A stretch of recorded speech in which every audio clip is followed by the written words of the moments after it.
So, thank you God sa mga testimony po sa buhay po ng bawat isa. Lord, bago po tayo mag-start, manalangin muna po tayo. Hallelujah, Father God. Lord, sa gabing ito, Lord, kayo po ang manguna sa amin, Lord God. Nawa ang mensahe niyo po ay maging daanan lamang po ang inyong lingkod. Lord, ano po ang gusto niyo iparating, ito po ay maisabuhay, maisapuso namin, Lord God. At sa mensahe niyo po, Lord, kausapin niyo po ang kaming, Lord God. At kayo po lagi ang laging maparangalan, mapasalamatan, maitaas, Lord God. Maraming salamat po. In Jesus' name, Amen. Hallelujah. So, ang topic po ngayong gabi ay tungkol sa kay Abraham servant. Sino yung mga umattend ng youth camp? Parang continuation nung diniscuss natin noon. Di ba na-discuss ko yung servant ni Abraham. Sino yung mga sa youth? Wala yung nasa likod. Di ba na-discuss natin doon yung servant ni Abraham. Sa Genesis 24. So, ang topic po natin ngayon is seeking God's guidance for finding God's will. Ito pong seeking God's guidance for finding God's will ay isang mahalagang parte ng Christian living po, ng bawat isa na yung lagi nating hanapin or gustuhin yung God's will. Babasahin ko po yung nasa Genesis 24. Mahaba po ito pero siguro hanggang 12 na lang.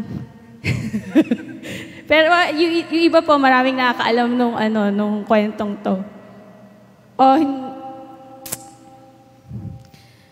24. Simulan po natin sa 1. Matandang-matanda na noon si Abraham at pinagpalang mabuti ni Yahweh. Sinabi niya na pinakamatanda niyang alipin sa kanyang katiwala. Ilagay mo ang iyong kamay sa pagitan ng aking mga hita at manumpa ka. Ipangako mo sa akin sa ngalan ni Yahweh, ang Diyos ng langit at lupa, na hindi ka sa Kanaan pipili ng mapapangasawa ni Isaac. Pumunta ka sa bayan kong tinubuan at pumili ka ng aking mga kamag-anak doon ng mapapangasawa niya. Kung ayaw pong sumama ng mapipili ko, maaari po bang si Isaac na ang pumunta roon? Tanong ng alipin. Aba, hindi. Huwag mong papupuntahin doon si Isaac, tugon ni Abraham. Nilisan ko ang tahanan ng aking ama at iniwan ang lupain ng aking mga kamag-anak sapagkat dito ako pinapunta ni Yahweh, ang Diyos ng kalangitan. Nangako siyang ibibigay ang lupain ito sa aking lahi. Magsusugo siya ng kanyang anghel na mauuna sa iyo upang tulungan ka sa pagpili ng mapapangasawa ng aking anak.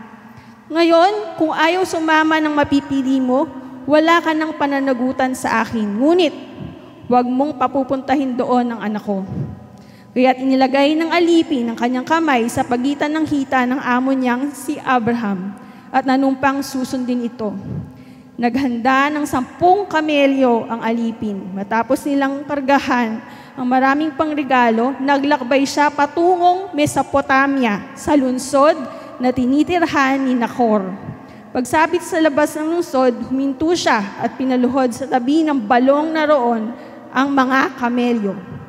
Sa gayong oras, tuwing magrapit hapon, dumarating ang mga babae para umigib. Siya'y nanalangin ng ganito, Yahweh, Diyos ni Abraham, pagpalain po ninyo ang aking lakad. Tuparin po ninyo ang inyong pangako sa aking amo.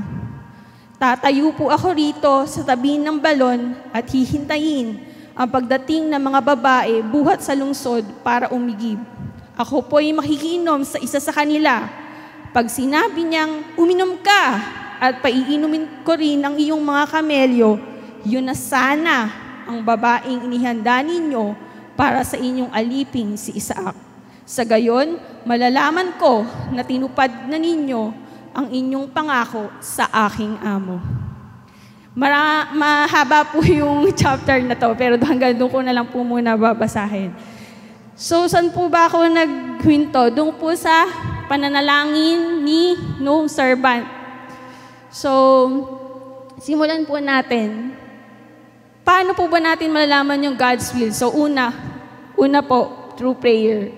Sa English nga po, then he prayed, sabi niya, Lord God, my master Abraham, make me successful today and show kindness to my master Abraham.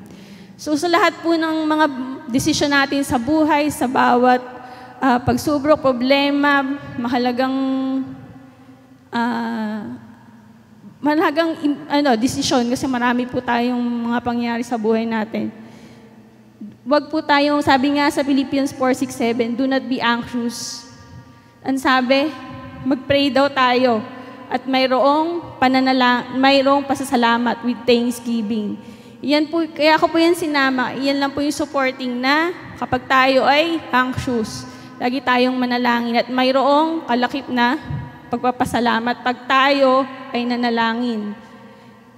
And the peace of God which transcends all understanding will guard your heart and your minds in Christ Jesus. And then yung 1 Thessalonians din po, kalagay sabi, rejoice always. Sabi, pray continually and give thanks in all circumstances, for this is God's will. Yan po, yan yung mga isa sa mga verse na talagang tuloy na sinasabing God's will. For this is God's will for you in Christ Jesus. So, tingnan po natin yung panalangin nung servant. Una po, napansin niyo po ba, nandun yung pagtitiwala niya, yung trust. Yung kanyang alipin ay to pray for guidance. Nandun yung pagtatrust niya. He trusted God to lead him in the right path. Sabi nga, mga supporting verse lang po yung nilagay ko dyan. Proverbs chapter 3 verse 5-6. Sabi nga, trust in the Lord with all your heart and lean not on your own understanding. In all your ways, submit to Him and He will make your path straight. So, napansin niyo po yung pagtitiwala niya habang nananalangin siya kay God. Na pati yung, di po ba, walang po tayo nabasang sign.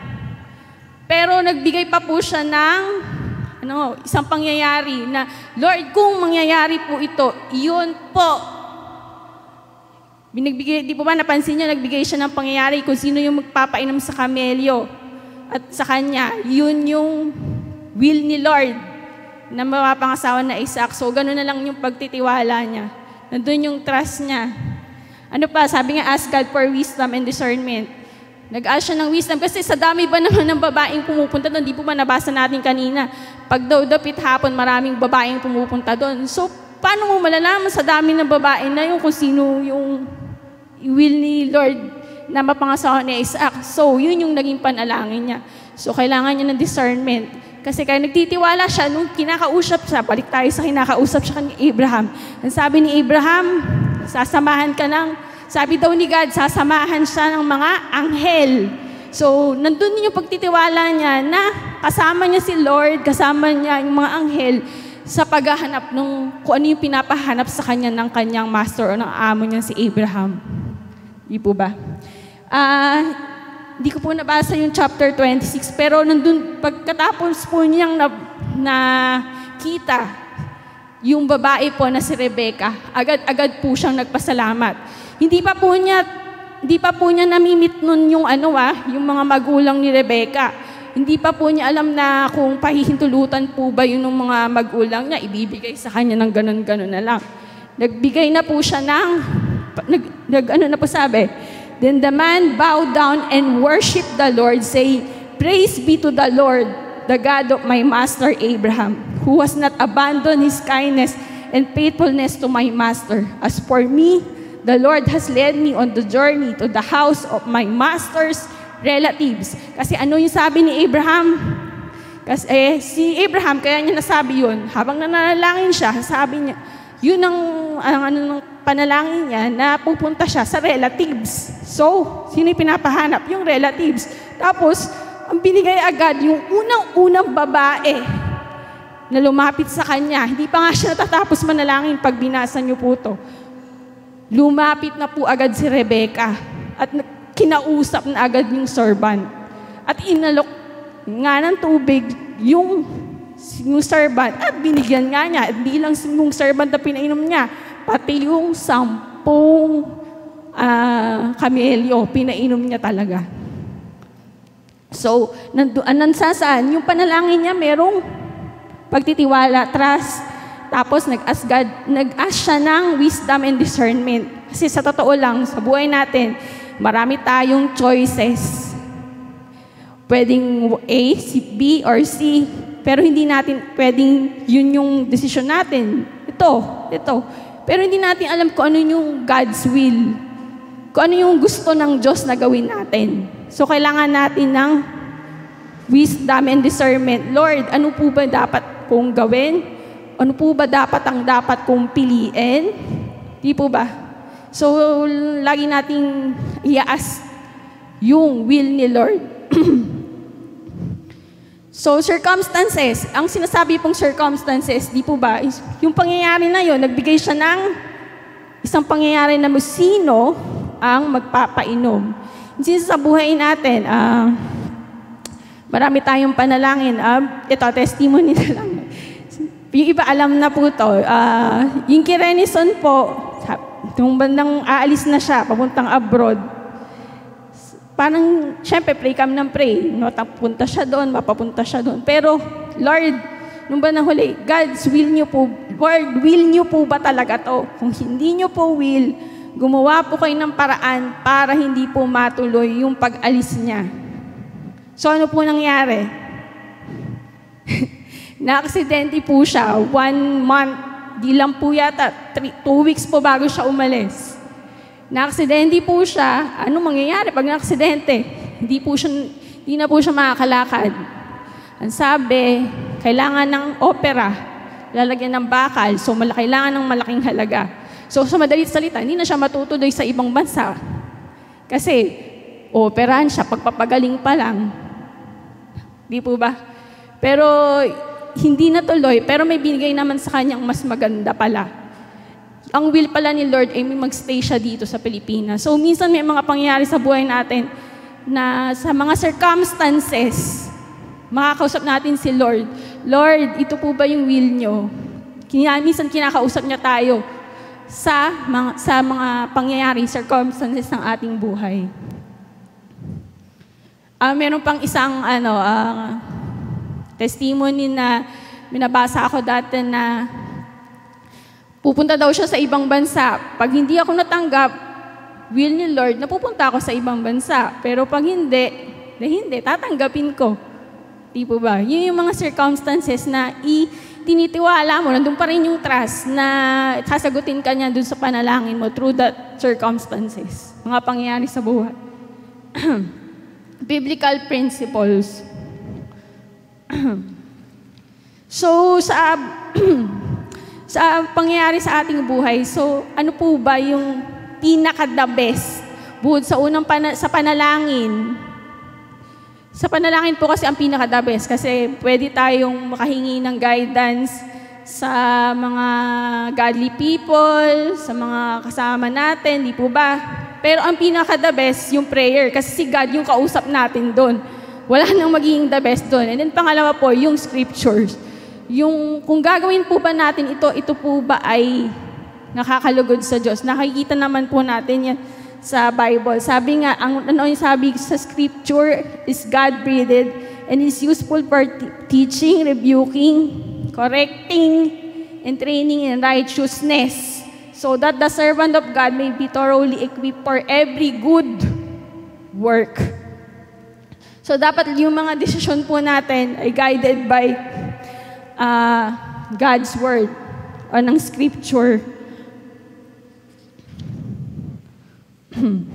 Example po, isang kabataan, ako na po yun, sige.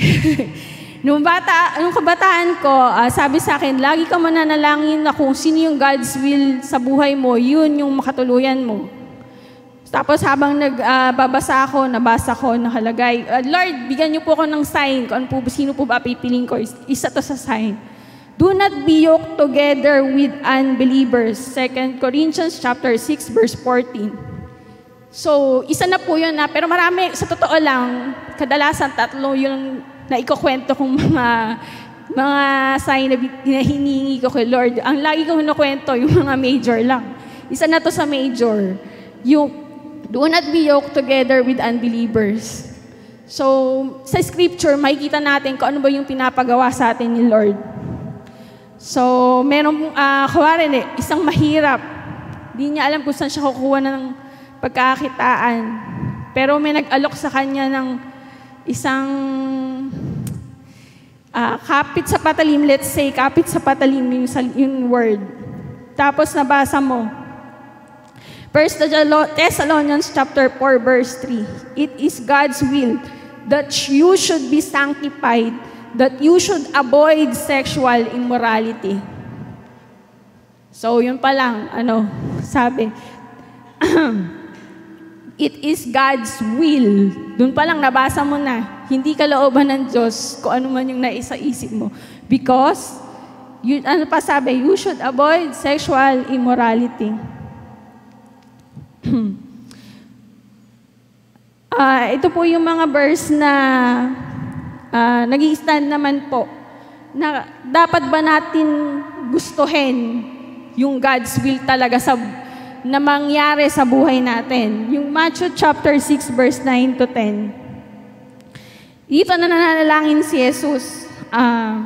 Ito yung isa sa sample ng prayer niya. A prayer, Our Father in heaven, hallowed be your name. Your kingdom come, your will be done on earth as it is in heaven. So, nagbigay na po siya ng example ng prayer. Sa example ng prayer niya, ano yung gusto niyang mangyari? Your will be done. It's an example po ng prayer. So, ibig sabihin, dapat gustuin mo, kung siya, yun yung panalangin niya, yung will ni Lord ang mangyari. So, ikaw din. Yun na nga yung binigay ng example.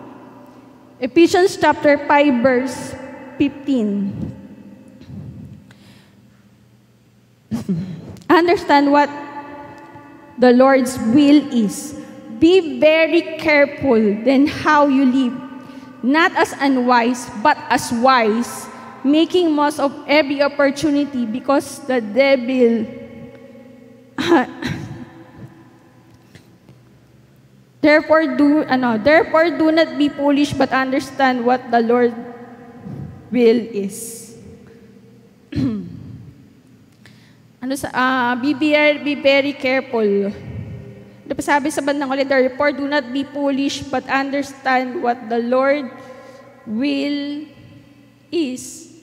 So anong sabi? Will pa rin yung gustong mangyari. Mark chapter 3 verse 33 to 35. Si Jesus ulit yung nagsasalita. Who are my mother and my brothers? He asked. Then he looked at those seated in a circle around him and said, Here are my mother and brothers.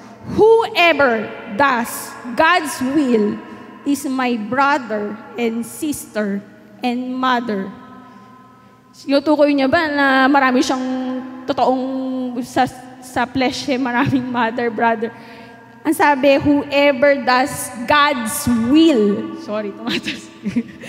Whoever does God's will. Sabihin, sino ang gumagawa ng God's will? Yun ang aking brother, sister, and mother.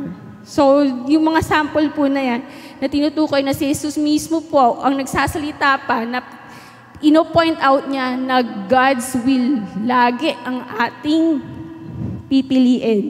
That's yung una nating choice. God's will.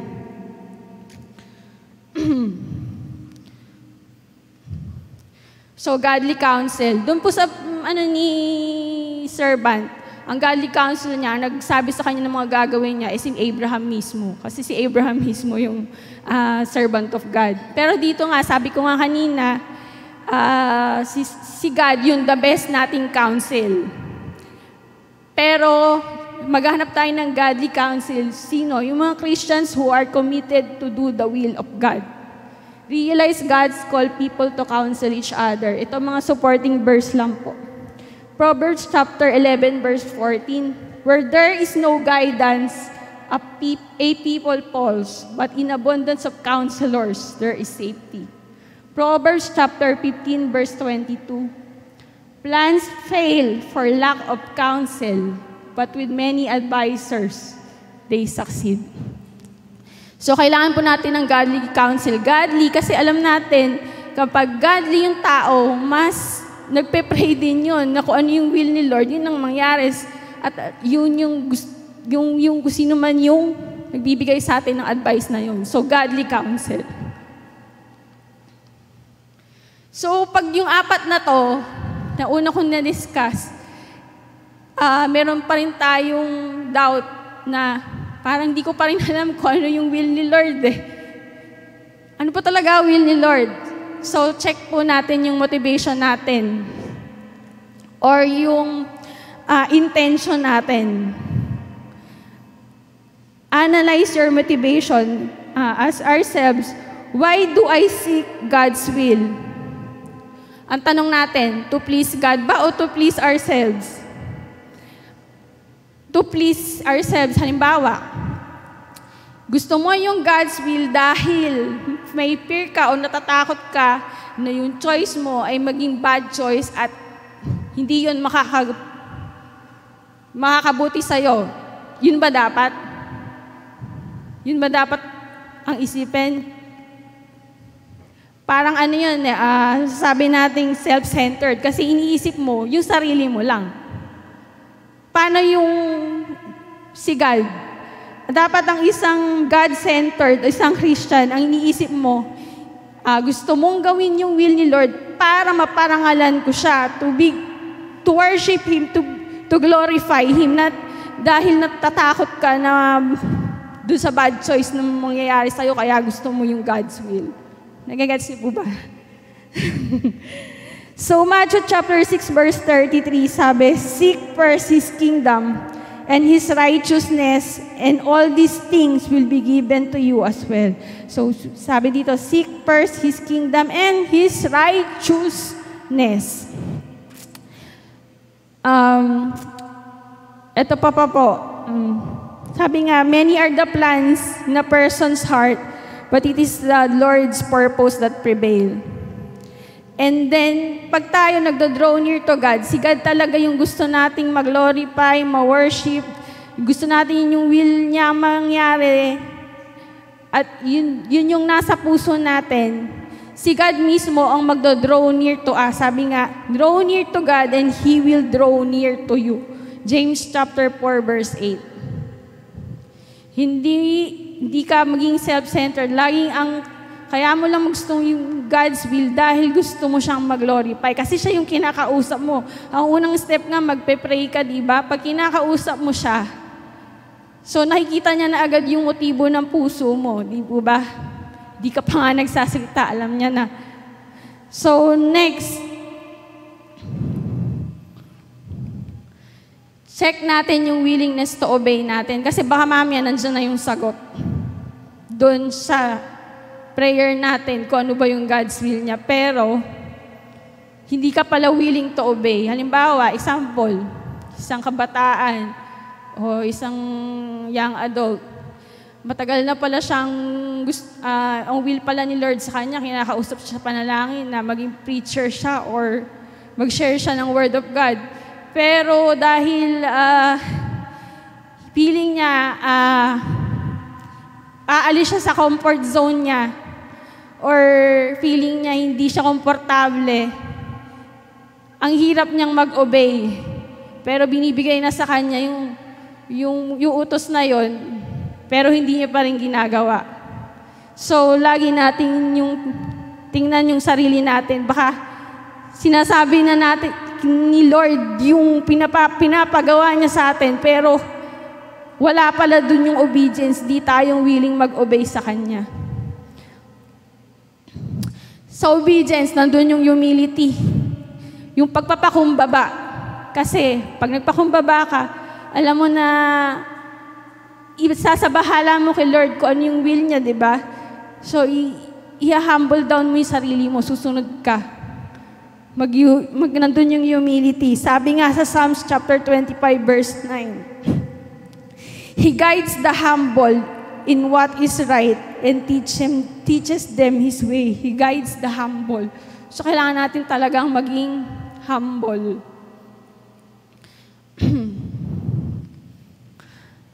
So, yun po. Ilan po lahat yun? 6. So, sana po, kahit sa 6 na yun, malaman natin kung sa bawat pangyayari sa buhay natin, sa bawat desisyon, yung gustuhin natin ay yung God's will. Yung will ni Lord. At lagi natin ipanalangin na i-guide niya tayo. Dahil kung i-guide niya tayo, lahat ay magiging matagumpay. Naniniwala ba kayo na kung yun ay will ni Lord, sasamahan niya tayo, tutulungan niya tayong makalabas o masolusyonan ang lahat ng problema kung yun ay God's will. So, lagi nating ipag-pray yung God's will kasi kasama natin siya. Pero sasabihin mo na naman, self-centered yan. So, balik ulit tayo.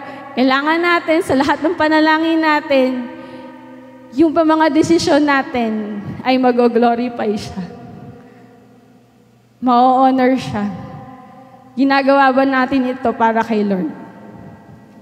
Yan lang. Maraming salamat po, Lord. Hallelujah, Father God.